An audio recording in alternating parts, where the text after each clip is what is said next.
Hey there, Mr. Redder here. Welcome back to another episode of Reddit Podcast Stories, where today, my best friend is telling me that my boyfriend cheated with her, but he says she's lying.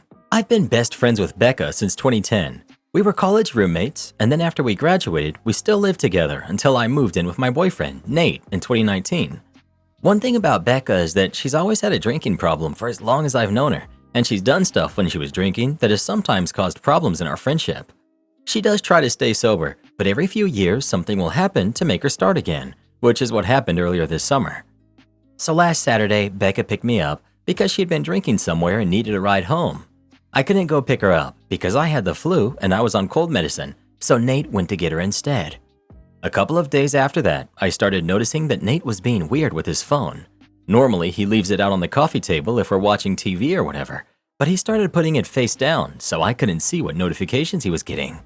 My first thought was that he was trying to plan a surprise, and because of the timing, I thought that maybe Becca was helping him.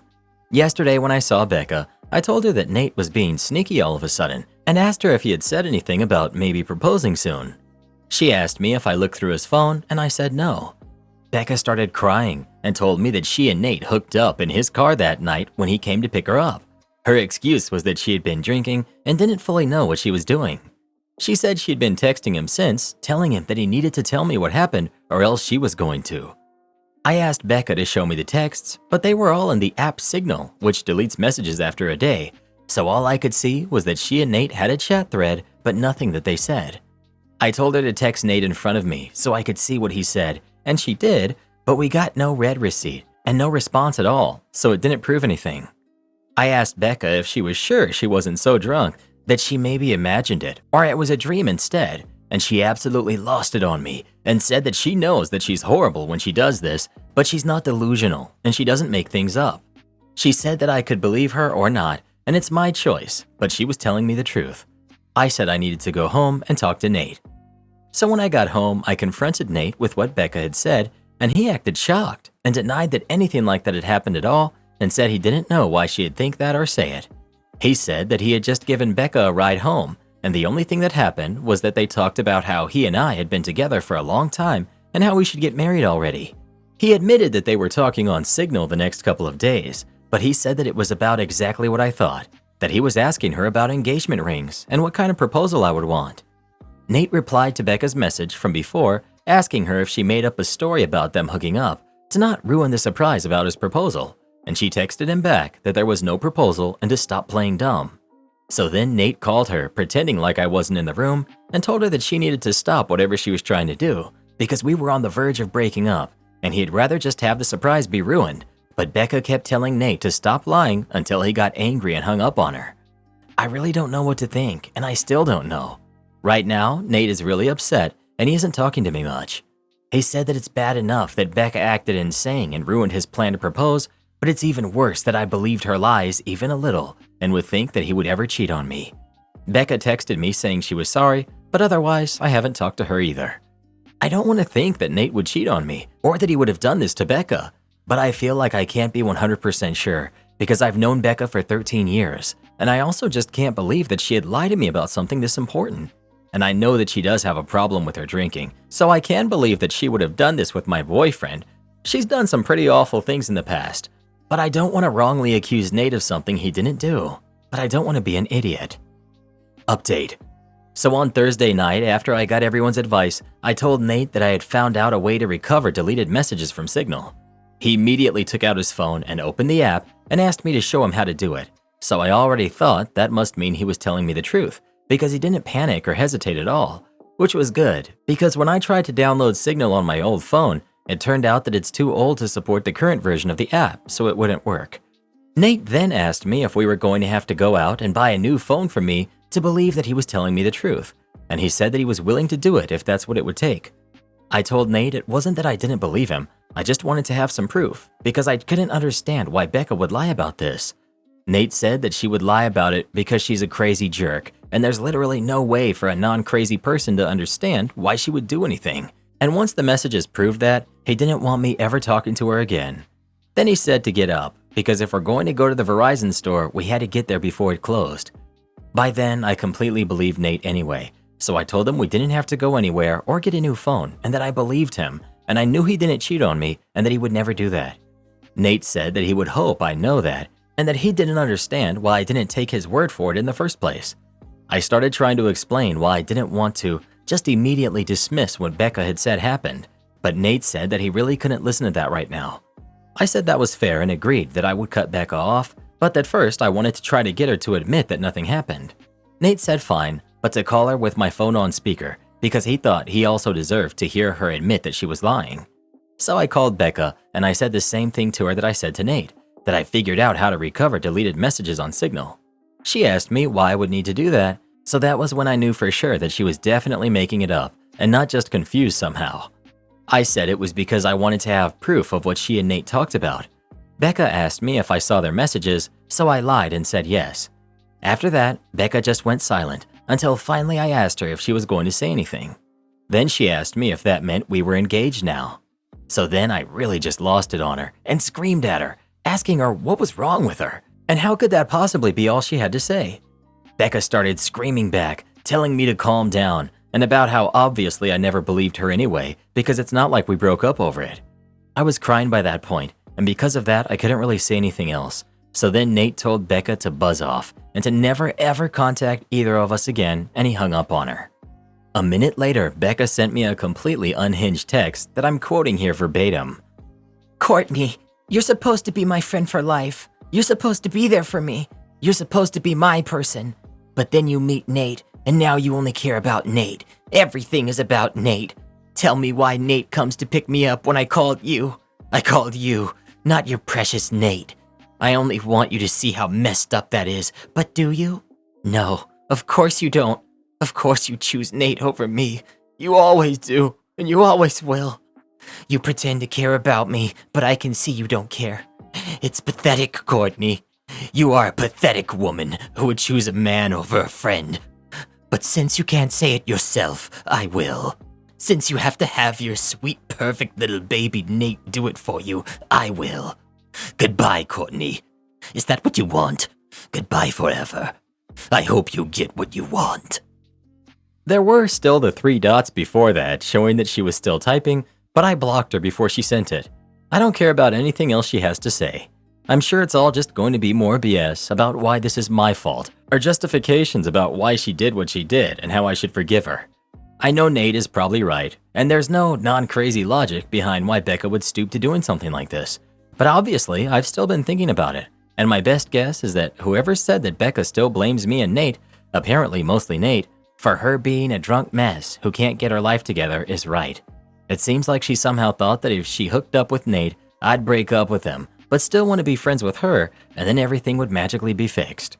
As far as stuff with Nate, I asked him if he thought he could ever forgive me for doubting him, and he said that since I came to my senses and I cut Becca off, he guesses we can try to put this behind us.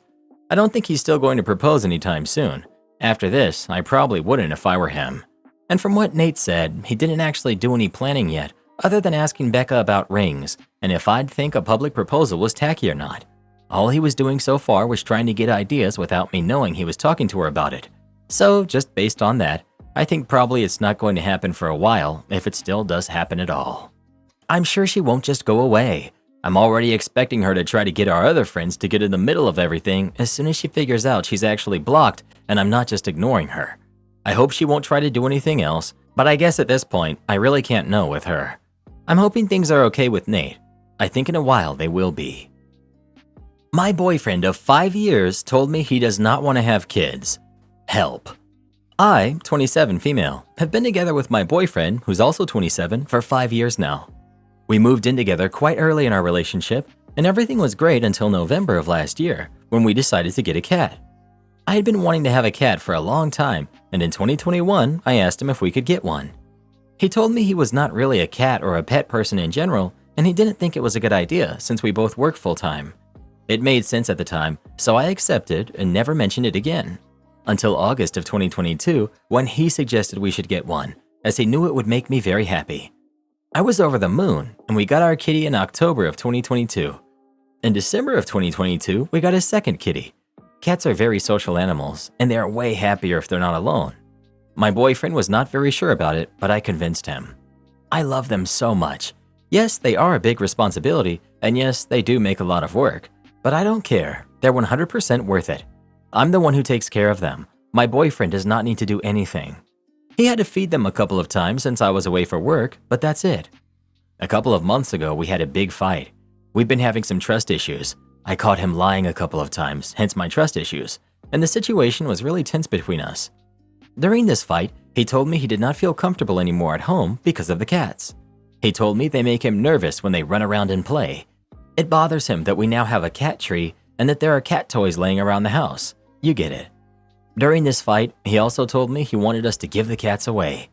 I stopped him and told him that I'm not the kind of person who gets pets to give them away later. My family and I have always had pets, and our last dog was with us for 17 years until she passed away. I love pets, and I see them as part of the family. Once they are here, they do not go anywhere. Since the day that I got them, they became my responsibility, and I could never do that to them. I would never forgive myself. I told him we would find a solution and make it work. Again, I'm the one who takes care of them. I clean the cat toilet twice a day and always vacuum and dust everything when I get home from work. I keep the house clean, but cats are cats. You can't control them like a dog. Don't get me wrong, they're not badly behaved. They're just really cuddly and they follow me everywhere. But they're cats. The situation between us was still tense because of the trust issues, but I thought that we were on good terms regarding the cats. A month ago, we had another fight that had nothing to do with them, but he told me he could not live with them anymore, and they had to leave. He says he can't relax when he gets home from work because they're here. I reminded him I would not give the cats away. I also reminded him he was the one who suggested getting one, and I don't think he's being fair. He also knew what it was like to live with cats. His parents had 3 when he lived with them. He told me he knew it was his idea and he regretted suggesting it. I thought it could not get any worse, but then it did. He said, "If I'm being serious, I don't think I even want to have kids." I froze and asked him if he was being serious. For me, it was clear that we were on the same page about kids. My fault, I guess. We had never had a serious conversation about it, but when we spoke about our future, I always mentioned kids, and he never said that he didn't want to have any. He said it was not a 100% no to kids, but he could not imagine his life with kids right now. I told him I couldn't imagine my life with kids right now either. We're still young and we're focused on our careers, but that I am 100% sure that I want to have them in the future. I've always known I wanted to become a mom. I told him I did not want to pressure him, but that I would really appreciate if he could be honest with me, and himself, since this is kind of a deal breaker. I also told him I did not expect an answer very soon, since it is a life-changing decision, but in a year or 2, I would like to know for sure. We left it at that. Today, we had another conversation/fight. As I mentioned, the situation is tense between us, but we've been trying to make it work. Today, he told me once again that the cats have to leave. I said they're not going anywhere. He said he couldn't believe that they are more important to me than he is. I told him that has nothing to do with it, but they are not toys you can take or give away as you please. We went back and forth for a while. Then the topic of kids came up again. This time, he told me that he's pretty sure he does not want to have any. Not now, not in the future. I didn't know what to say. He asked me if I was 100% sure I do want to have them, and I said yes. I asked him what he expected me to do now. Give the cats away and then not have any pets ever again and not have kids either? He said yes.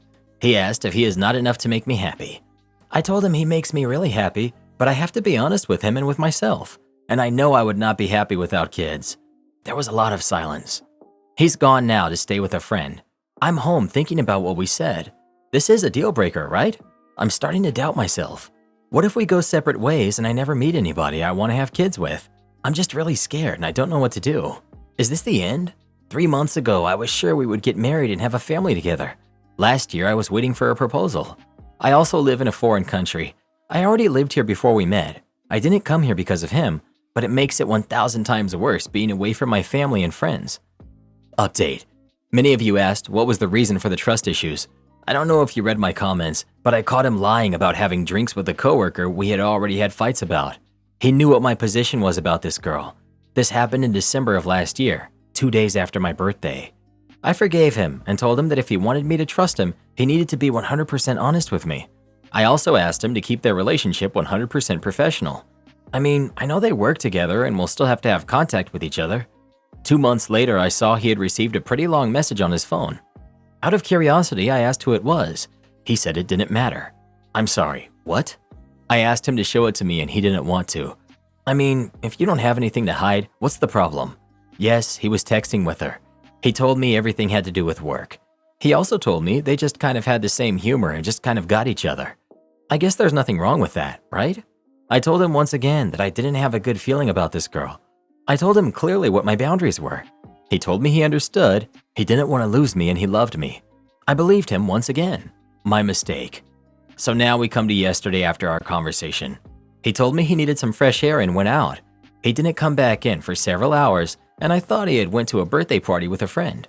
I thought this was kind of weird after such a conversation. Anyways, around 21 p.m., I get a text message from a mutual friend asking me if she and another friend could come over. I thought this was kind of weird. We always did things together in a group, with our partners and other friends, but never alone. I told her they could come over. Once they arrived, I saw immediately there was something really wrong. I could tell that they were really nervous, and one of them was about to burst into tears. She told me she was really sorry, but she needed to tell me something. Turns out she was out with her boyfriend and some friends when they saw my boyfriend drinking a beer on a terrace. He was sitting at a table with a girl. She thought it was me and went to say hi. When she got closer, she could tell it was not me. It was his coworker. They were holding hands. She knew about my issues with this girl. I had told her what had happened. She went up to them and said, "Hello," in a sarcastic way. She says their faces went white, but he quickly changed and asked if they wanted to join them, as if there was nothing wrong with the fact they were together. She said no and left, and then texted me. I just couldn't believe what I was hearing. I had been so sad the whole day, but now I was just feeling angry and disappointed. I didn't know what to do. I couldn't stay home, just waiting for him to come back. I also don't think that he imagined my friend would come tell me what she had seen. The girls stayed with me, and I told them what happened earlier in the day, and how I could not believe that the first thing he did after that was going to her. I knew I needed to see them with my own eyes and make sure he knew I saw them.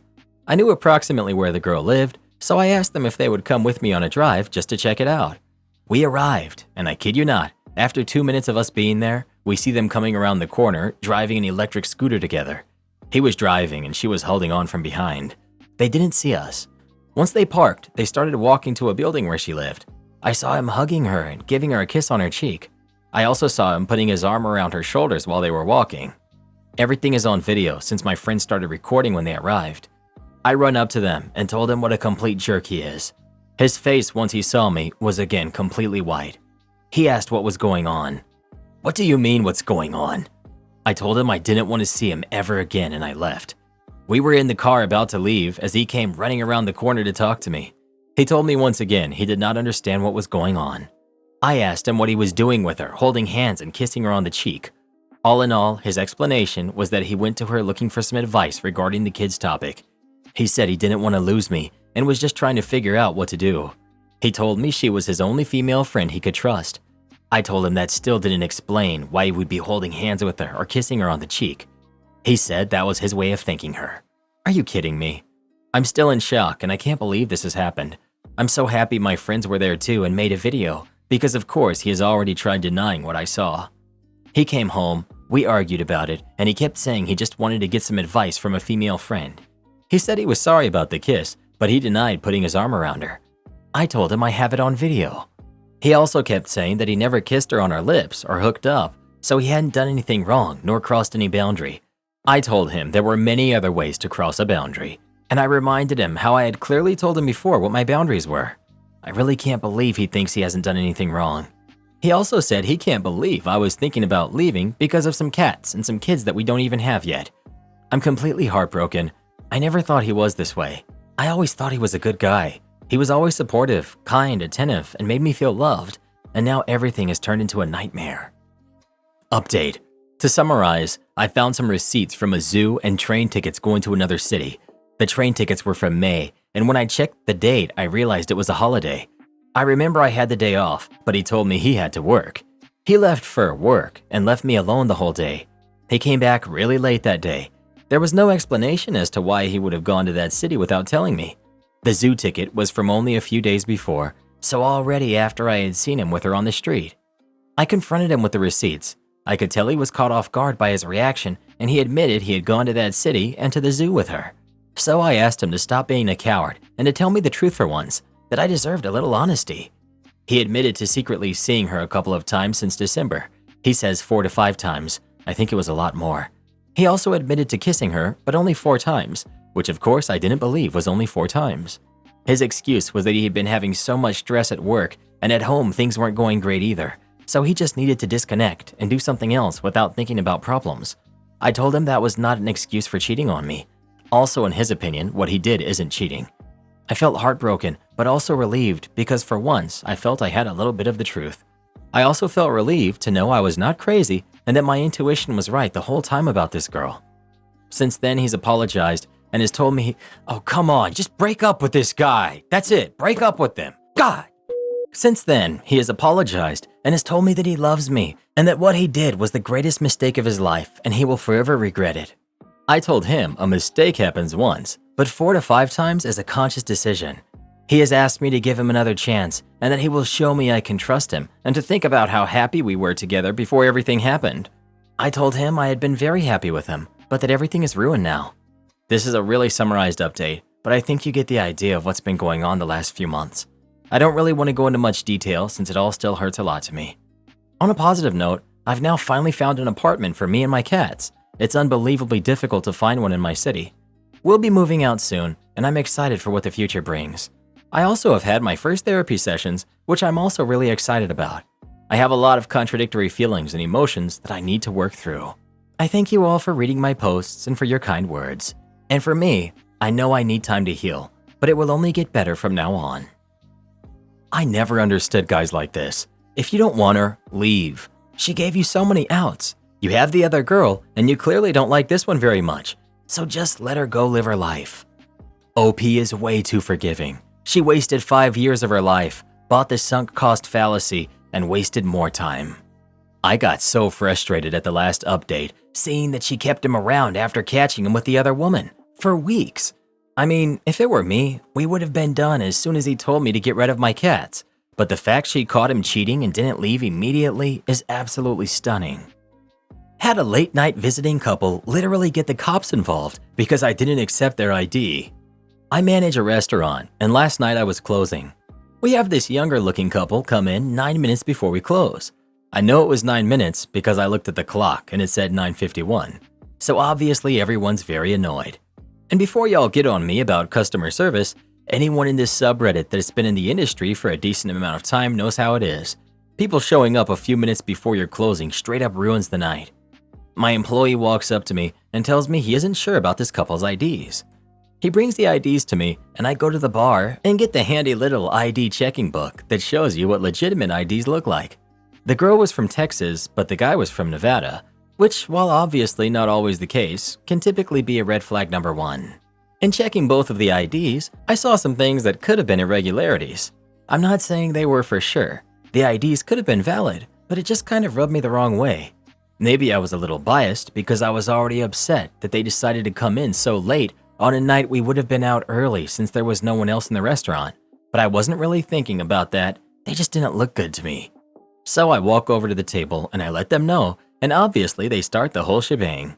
Until the girl says, We just left Brick House because they didn't accept our IDs. And now you're telling us that we can't get a drink here? which was pretty stupid of her to say, honestly. So I call Brick House and speak to the manager. If they just sent a couple home, and the manager says the same thing, that the IDs just didn't look like they were valid, so he didn't serve them. I go up and I tell the table this as well. And by this point, we're closing in 2 minutes, so I got really happy because I know at this point it doesn't matter. I went to my bartender and told her to turn off the TV, shut everything down, let me run her checkout, and get out of the restaurant. I went up to the couple and told them about the call, and the girl gets offended and decides she wants to call the cops, so the cops can come and check her ID to prove she's 21. I let out a chuckle because I thought the whole thing was ridiculous, and I just told her to go ahead, and I go about doing more of my closing stuff. A few minutes later, I get the closers' checkouts, and everyone checked out of side work, so it doesn't really matter at this point. But sure enough, the cop pulls up maybe 5 or 10 minutes after we closed. I explain the situation to him, and then he tells me that if I don't want to serve them, it's my right. But he checks their IDs anyway in his system, and lo and behold, he couldn't find anything on the one from Nevada. Which I didn't know you can check IDs from other states as a cop, but whatever. But the other ID checked out. Anyways, after the other ID checked out, the girl says, Okay, well, can we just order a drink for me and our food? I was so giddy and just said, We're actually closed now. The bartender is gone and we can't serve after our closing time, and all of my servers are gone and my kitchen is closing down. She looked like I had just chalked her. She started arguing with me, saying we didn't give them a chance to order anything, and I just said, "Ma'am, if you would just put in your order instead of calling the cops and turning this into a whole thing, it would have been good, but we're closed now." I've been checked out of this job for a very long time, and I'm actually in school so I can change careers, so I admittedly haven't watched my tone much as of late. Anyways, long story short, they wrote in about me and I had to talk to my proprietor, his boss, and his boss's boss and explain the situation to them. They think I handled it professionally, so I'm not in trouble or anything, but it just made me happy to win a battle in this industry for a change. Am I the jerk for being mean to my ex about child support? I got pregnant at 28 with my daughter, and her dad ghosted me and ignored every call and text I ever sent. I made an honest effort to track him down so that he could know his daughter and for her to know her father. I even contacted his relatives and was also ignored. I finally gave up after about 3 years because I was a single parent and I just needed to move on. Fast forward to her being 5 years old and starting to ask questions on why everyone else had a dad but not her. It was hard for me to answer because I didn't want to strain her mind, just in case he starts coming around. But I feel father-daughter relationships are important and my opinion of him was not hers. I told her he's working far away and I had lost contact with him. I met my now husband, who has 2 sons, shortly after she turned 5. We're happy and things are great. The 5-year struggles my daughter and I had are finally behind us. A year later, I was working at a dealership, and guess who walks in? Yup, her deadbeat dad. But not just him. He was with a woman and a daughter and a baby in tow. I didn't want to make a scene at my work, so I made sure he didn't see me. But when he left, I went to the sales associate they were talking to. I explained the situation, and he was more than happy to pass along the number he gave them. I wanted to talk to my husband to see if I should just let it go or try to pursue some child support. We both agreed that it's the right of the child to have that support and would give her a better quality of life. So I sent him a message saying who I was and that it's time he starts to contribute to our daughter and we could work something out together without going to court. Lawyers are expensive. He agreed but wanted a paternity test. I understand that and agreed, and I told him to set it up. He mentioned he doesn't make a lot of money and wouldn't be able to afford much, but a little is better than nothing. Then I was ghosted again. A couple of years and some court hearings later, he was finally paying me child support. I didn't go after back support because I realized he has another family. Mr. I don't make much has actually been earning $200,000 a year this whole time. Judge ordered him to pay child support based on his yearly earnings and back support for the 2 years he wasted the court's time when he should have been paying.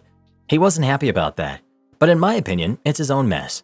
Now he's never paid on time or in full and has an excuse every time. I've had enough and gave him a piece of my mind and I didn't hold back. He says I'm the jerk because I don't know or care about his situation. It's very easy for someone to make me feel guilty, so now I'm wondering if I'm the jerk. Not the jerk. I wouldn't bother calling him again. Instead, notify the authorities when he doesn't pay on time. They'll garnish his wages so that you never have to worry about payments being late again. Not the jerk. This guy is a deadbeat and the legal system doesn't look kindly on it. His situation is that he has a kid and has a legal obligation towards that kid. He's not some victim or martyr. My brother's girlfriend sent me a list of chores I need to do before my Easter celebration. I'm male, 31. My brother, Tom, who's 28, has a girlfriend named Harper, who's 25. They've dated for 4 years. They aren't married, they never want to, but Harper calls herself a sister-in-law. They have no kids and Harper doesn't work. This would be fine if they didn't struggle financially. They had to move in with my parents because of debt. My family thinks Harper is lazy and she compensates by being a perfect housewife. Harper puts all of her free time into party planning, as in planning our family's birthdays and holidays, which we never asked for and don't like. She treats every event like it's a wedding and she the wedding planner. For context, she makes spreadsheets of all the things to do weeks in advance. These people are in charge of the food. This many people, this budget, these options, up for debate later.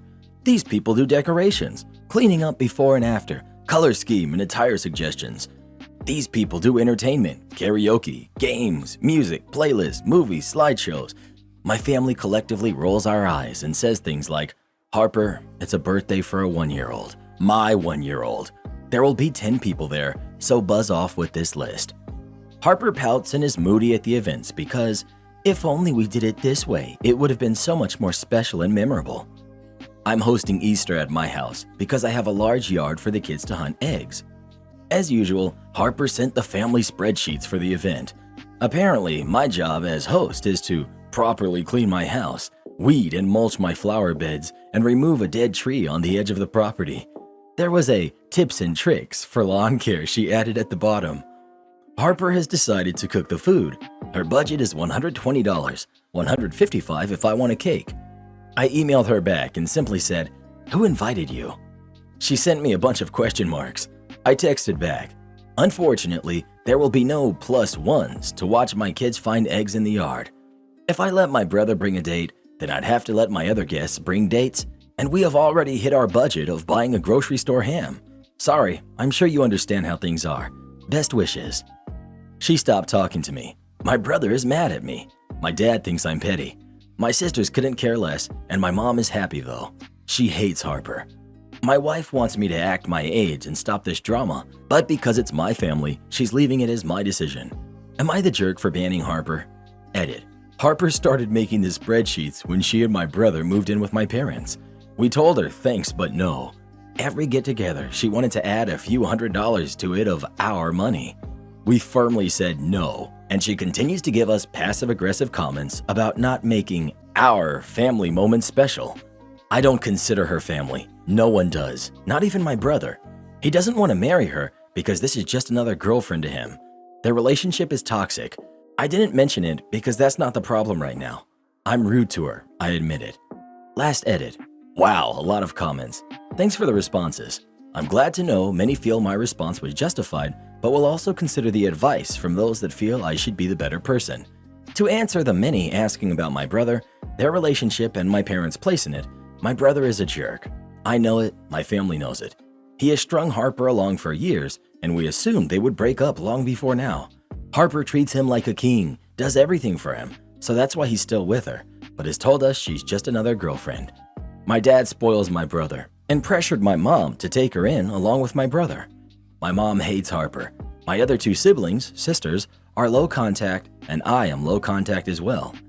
When Harper moved in with my parents, she really pushed for a family connection, correcting us to call her a sister-in-law, not a girlfriend, being a part of all family events, controlling them really. We've shut her down every time, but she pretends like it's never an issue, so we ignore her now. Entitled Mom tries to set her daughter up with my uncle, whilst my cousin is on the ground, in pain. Cast. We've got me, irrelevant, my name's Benjamin if it helps. We've got Sarah, my cousin. We've got Uncle Sam, my uncle. We've got the embarrassed girl, you'll see why. And we've got Entitled Mother, who should probably take a parenting class. It was the summer break. Like I said, I was 13 at the time, and parents were off in Canada visiting some relatives of my mother, leaving me with aunt and uncle for the week. Yay. We were at the park. I was watching Sarah, who was 10 at the time, while she played with the other kids to make sure she didn't get into any trouble or whatever. My uncle was watching from a nearby bench. All of a sudden, this girl, who looked to be about 18, walked up to my uncle.